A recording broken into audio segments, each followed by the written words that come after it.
ఎక్కువ negative energy బెడ్‌రూమ్స్‌లోనే ఉంటది.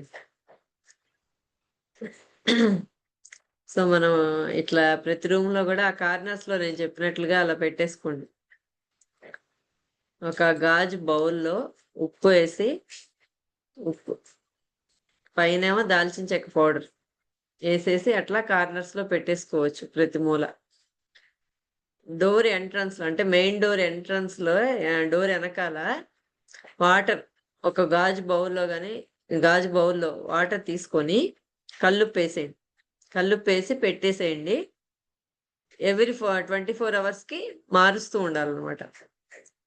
ఓకేనా? ప్రతిరోజు మనం ఆ వాటర్‌ని పారబోసేసి మళ్ళా కొత్త వాటర్ మంచి ఫ్రెష్ వాటర్ తీసుకొని మళ్ళీ కొంచెం కల్లుప్పేసి మళ్ళీ పెట్టండి. అట్లా ప్రతిరోజు మారుస్తూ ఉండండి. ఆ బౌల్‌లో వాటర్‌ని, సాల్ట్‌ని. ఓకేనా? అప్పుడు గూడా మనం ఎక్కడెక్కడి నుంచో బయటికి వెళ్లి వస్తున్నప్పుడు గూడా ఆ ఎనర్జీస్ మళ్ళీ ఇంట్లోకి రాకుండా అక్కడే క్లియర్ అయిపోతదనమాట. రకరకాల వ్యక్తులను కలుసుకుంటూ వస్తాం. బయటికెళ్ళినప్పుడు ఎక్కడ పడితే అక్కడికెళ్తుంటాం గదా! షాపింగ్స్ కని, అటని, ఇటని బస్సుల్లో ట్రావెల్ చేస్తాం, ట్రైన్స్‌లో. అందరూ రకరకాలుగా ఆరాస్‌లో ఉంటారు గాబట్టి, వాళ్ళ ఎనర్జీస్ కూడా మనం తీసుకోవాల్సొస్తది. మనకు తెలియకుండా మనలోకి వచ్చేస్తాయి గదా! సో, మనం ఎప్పటికప్పుడు క్లియర్ చేసుకోవాలి. అట్లా నెగెటివ్‌గా అనిపించినప్పుడు మీరు రాంగానే బకెట్‌లో కల్లుప్పేసేసుకొని హెడ్ బాత్ చేసేయండి. తలస్నానం చేసేసేయండి.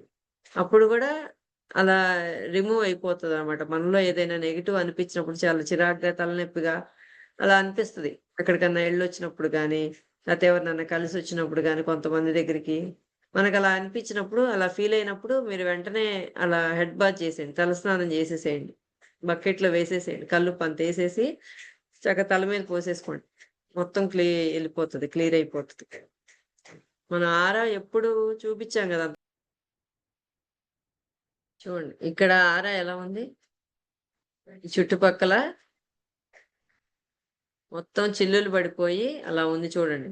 పగుళ్ళొచ్చేసి, క్రాక్స్ ఒచ్చేసి ఇలా ఉంటది. మనం ఎప్పుడైతే ఈ లో ఫ్రీక్వెన్సీస్‌లో, లో ఎనర్జీస్‌లో ఉన్నప్పుడు మన ఆరా ఇలా ఉంటదనమాట.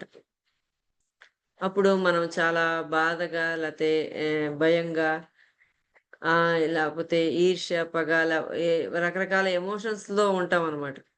గిల్ట్, అనుమానం గాని, లేతే డౌటు ఇవన్నీ గూడా ఉండటం వల్ల రకరకాలుగా టెన్షను, డిప్రెషను, యాంగ్జైటీ ఇవన్నీ ఉంటే ఇట్లా ఉంటదనమాట మన ఆర. ఇక్కడ చూడండి ఎలా ఉందో. లెఫ్ట్ సైడ్ మన ఆర చాలా అద్భుతంగా ఉందిక్కడ. ఇలా ఎప్పుడుంటది? మనం చాలా హ్యాపీగా, ఆనందంగా ఉండాలి. మనం ఆనందంగా ఉంటూ, మనం కృతజ్ఞతా భావంతో, మనం ప్రశాంతంగా ఉన్నప్పుడు మన ఆర ఇలా ఇలా ఉంచుకోవాలన్నమాట.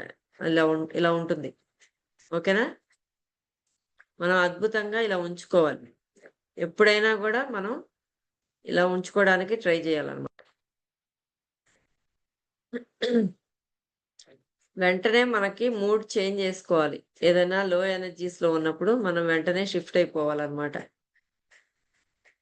ఓకేనా? మాట్లాడండి. యాహ్! ఓకే.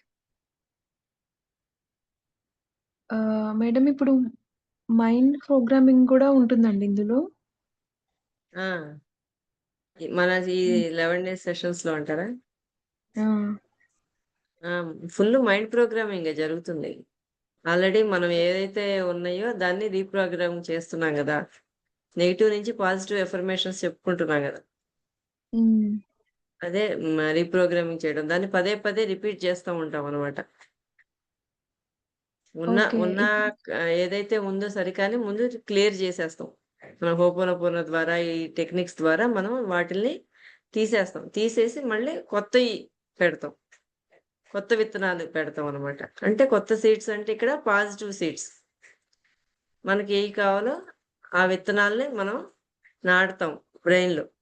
మనం ల్యాండ్‌లో లేతే గార్డెన్‌లో తోటలో ఎలా అయితే మనం విత్తనాలు నాటుతామో అట్లాగే మన బ్రెయిన్‌లో మనం పాజిటివ్ ఎఫర్మేషన్స్ రూపంలో మనం చెప్తూ ఉంటాం.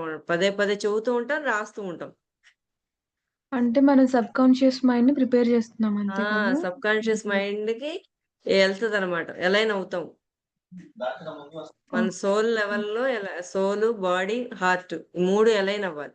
అలైన్ అయినప్పుడు మ్యాచ్ అవుతది. అప్పుడు మనకి ఏది కావాలో అది మేనిఫెస్ట్ అవుతదనమాట.